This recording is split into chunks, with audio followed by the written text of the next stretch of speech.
Hello, my name is Melanie Mora and I'm going to talk about Zika virus as an emerging global pathogen, neurological complications of Zika virus. Definition: Zika virus is an emerging arthropod-borne virus in the genus Flavivirus that has caused a widespread outbreak of febrile illness, is associated with neurological disease, and has spread across the Pacific to the Americas in a short period.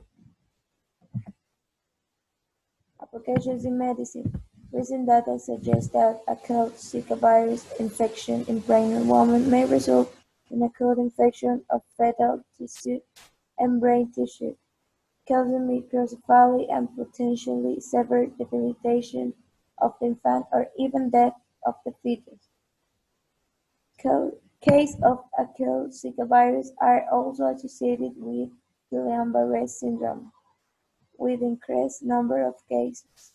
New complications such as ocular involvement and sexual transmission have been reported. Issue applied in Ecuador. In Ecuador,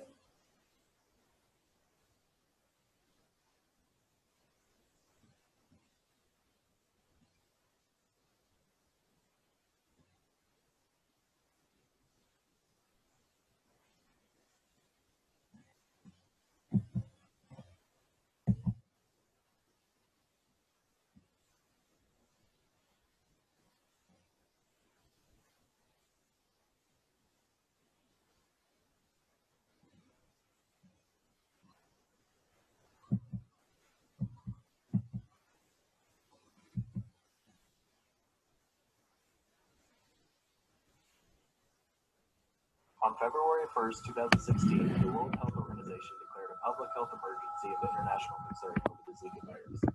Here's everything we know so far. In 1947, in the Zika forest of Uganda, the first samples of the virus were isolated from a captive rhesus monkey. The next year, scientists recovered the virus from an Aedes africanus mosquito in the same forest. 4 years later, the first cases of the Zika virus are found in humans, both in Uganda and the United Republic of Tanzania. In 2007, the first large outbreak of Zika is found on the Pacific island of Yap, with 185 suspected cases. Prior to this, only 14 cases of Zika had ever been documented. On March 2nd, 2015, Brazil notified the World Health Organization of an illness causing skin rashes in the northeastern states. Zika was not a suspect at this point, so patients were not tested for it. As of February 2016, Brazilian national authorities estimate between 500,000 and 1.5 million cases of the Zika virus, and a total of 39 countries reporting local circulation for the disease. Zika spreads when an infected person is bitten by an Aedes mosquito, and then the infected mosquito goes on to bite someone else. If a pregnant mother contracts the virus, it can be passed on to her unborn child. Although the virus has been spreading quickly, only about 1 in 5 people who contract Zika actually become sick. The symptoms of Zika are generally mild, including fever, skin rash, red eyes, muscle and joint pain, and headache. The symptoms generally clear up within 2 to 7 days and can be treated with common pain and fever medicines. What's troubling about Zika is the increase in a disease known as microcephaly in some of the countries that have known outbreaks of the virus. The condition causes newborns to be born with a small head, or have heads that stop growing after birth. If the smaller head affects brain growth, it may cause developmental disabilities. Currently, health officials are researching the possible link between the Zika virus in pregnant women and the increase in cases of microcephaly. It is recommended that pregnant women in the affected countries take extra precautions to avoid mosquitoes until more is understood about the virus.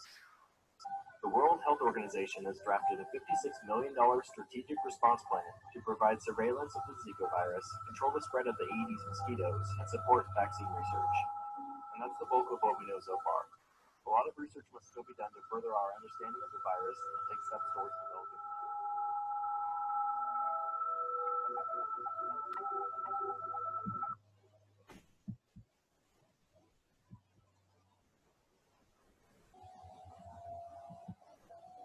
Zika virus can be transmitted through mosquito bites or sexual contact. Infected babies may suffer from microcephaly, affecting their growth and intellectual ability and requiring lifelong care. The virus can also cause neurological complications, such as paralysis or respiratory difficulties. Death may occur in severe cases. Everyone should take precautions to protect themselves from getting Zika virus.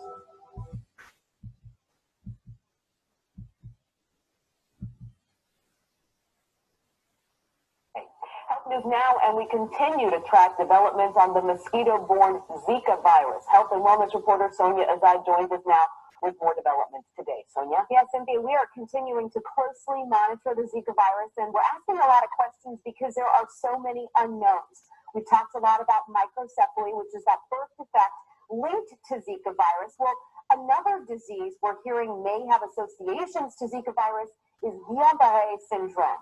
Now, this is an inflammatory disorder of the nerves in the arms, legs, face, and sometimes the lungs are affected as well. What happens is the body attacks its own tissues of the nerve. So people who acquire this can have partial to complete paralysis. Doctors I spoke with say it's still difficult to directly link Guillain-Barré and Zika virus. When they looked at cases of Zika virus in Africa, they found a higher number of Guillain-Barré cases than you would normally see. It's not a very common disorder, and all of a sudden you're seeing a whole cluster of these. So that makes people think, maybe there's an association between the two processes. Again, people acquire Guillain-Barré. They're not born with it, and doctors say it's still unclear exactly why or how people get it.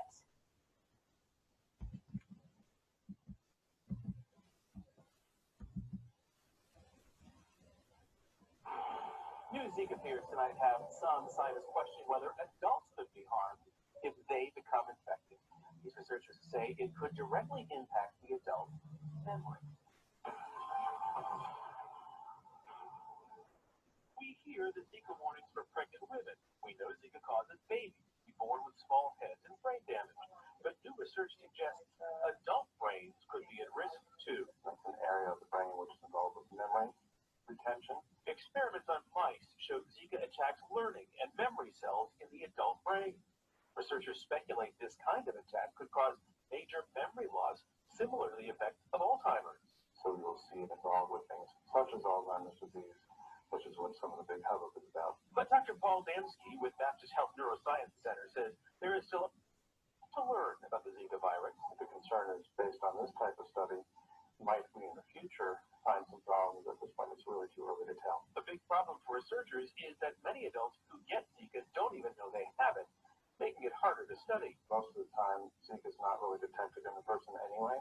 If you catch the Zika, there's really not much to do for it. Without a vaccine and until more research is done, Dr. Damsky says his best advice to everyone is protect yourself. We don't really have a prevention for Zika other than wearing the bug spray and your long sleeve shirts and not going out at the wrong time. To learn more about Zika and how to protect yourself against mosquito bites, just go to WSVS.com.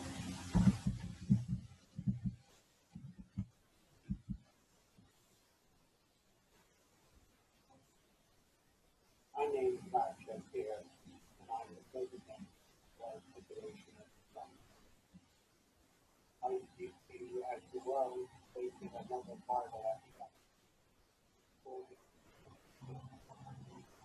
Zika virus transmitted by humans and is now prevalent in northern regions of South America and Central America.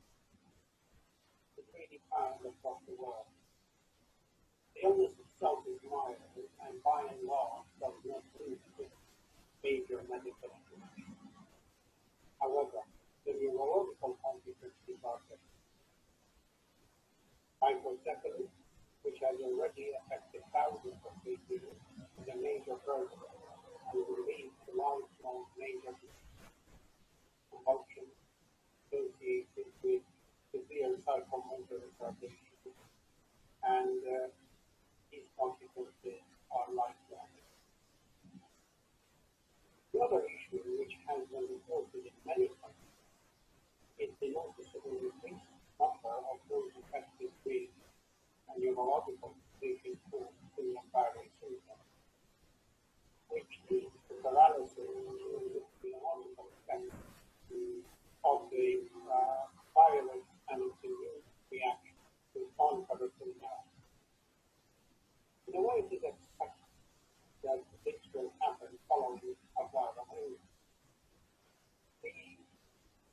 mortality will be more than the generally accepted 5% of affected individuals. Neurological expertise is crucial to deal with Zika outbreaks, both for babies with seizures and developmental delay and reoccurrence. In the latter, neurological care is needed at the outset to make a correct diagnosis if one is going to pursue the expensive treatment such as intravenous immunoglobulin or plasma exchange. Many affected areas, there is a shortage of neurologists, lack of neurophysiological tests,